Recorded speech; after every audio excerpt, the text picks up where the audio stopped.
point where we need to reach out to, to the public. To expand and keep those resources strong. Well, we're gonna meet Brian and Dozer in just one sec, but along those lines, I just want to say that once this was all confirmed and I started getting the word out, I mentioned this a little bit to you guys off the air, but I'm mostly talking to the folks listening at this point, I guess.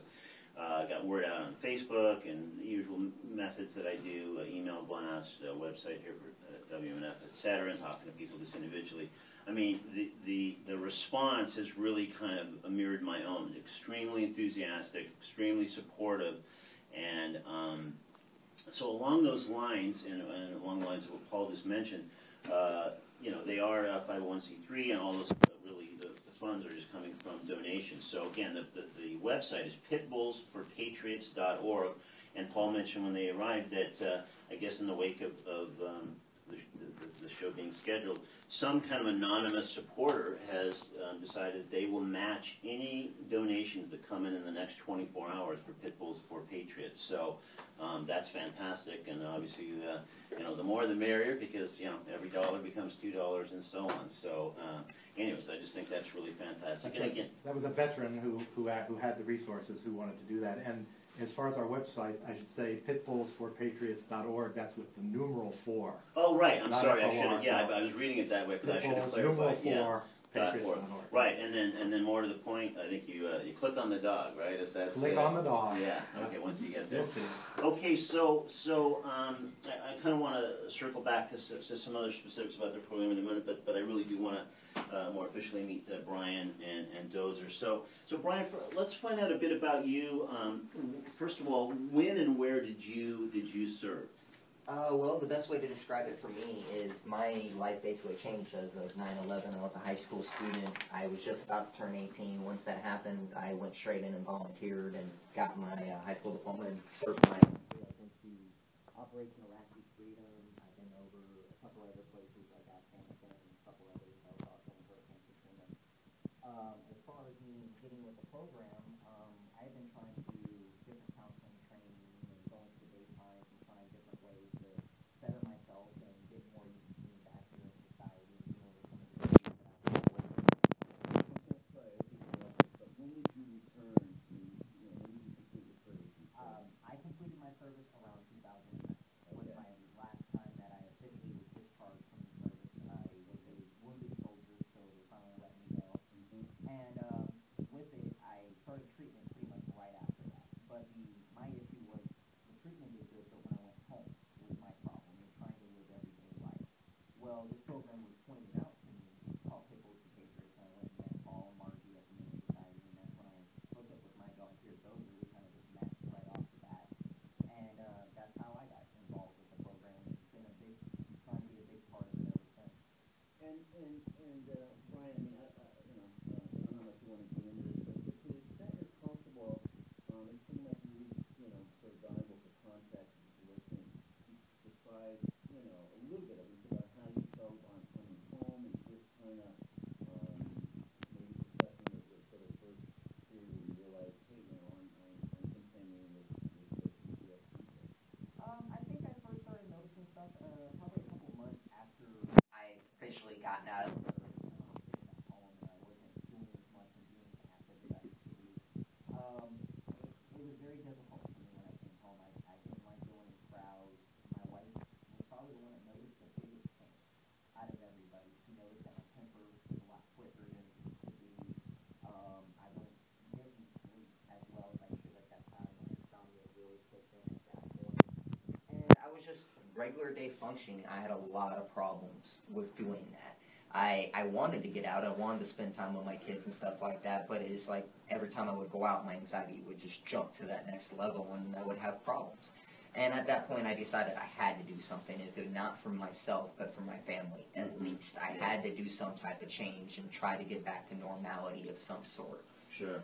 So that's kind of what prompted you to sort of look around for things, and then, and then you heard about Pit Bulls for Patriots, or? Yeah, I was at the VA, and a counselor brought it up and asked how I felt about pit bulls, and asked me, how I felt about getting a service dog, and I said I loved the breed. I had done a little research beforehand about pit bulls growing up and stuff, and I love the breed, to be honest. A Pit Bull is the most decorated dog in the service, and it wasn't for their ability to be aggressive, it was for their ability to smell gas and to wake soldiers up in the trenches of World War I. So we've already kind of had this bond. And the way I looked at the Pit Bull was the way I was treated when I came home. It wasn't always great. A lot of people didn't look highly on what we had to do for them. And the political opinion caused us quite a little bit of problems. The point where a group called Patriots are actually having riots between our bus and crowd just to get this back. Really? Yeah, people's opinion that it's just a great homecoming isn't always the case. And do you find that your own experience and other friends that their kind of experience is sort of odd response, either kind of deepened or exacerbated the PTSD? Yes, I do, because we kind of came home and we kind of felt like people forgot why they were reason to be there. It was like all of a sudden the country kind of backed down and forgot about 9/11, forgot about all the things that were going on overseas, and the real reason that we left. And the thing for me that caught me with Pit Bulls was it kind of felt the same way for Pit Bulls. Like our country has forgotten about the Pit Bull and they're giving it a bad name. And for me, that just kind of matched it right there. It was like, hey, I got that same situation about me. I'm a soldier. I'm broke. As far as a lot of people look at it, they look at the dog. Oh, that's an aggressive breed. So broke. It's not the case. We can be combined together. We're both going to work. Just like a soldier will follow his orders to the T, my dog will follow his orders to the T. Wow. And so you mentioned earlier that you and Dozer pretty much hit it off right away. So how did the training kind of work? And I guess more specifically in light of what you've sort of been kind enough to share with us about your own life and sort of reentry. I mean, what exactly does Dozer do for you, sort of day to day? Day to day, Dozer likes to keep me calm. He keeps me active. He gives me a reason to keep going during the day, to get up. It gives me a job to, I have to walk him. I have to take care of him. He has to be that way. He also helps me go into big crowds now. I never used to like to go to like festivals or state fair or anything like that. He actually helps me go into those crowds now by keeping me calm. He realizes when I'm having anxiety modes and anxiety attacks, and he'll actually come and lay on my feet or put his body up against me just to make me feel more secure. He also, we're working on a tactic now where when I come home, he will search my house for me before I even enter my house to make me feel more comfortable walking into like a dark area, because I also have lost vision in my right eye.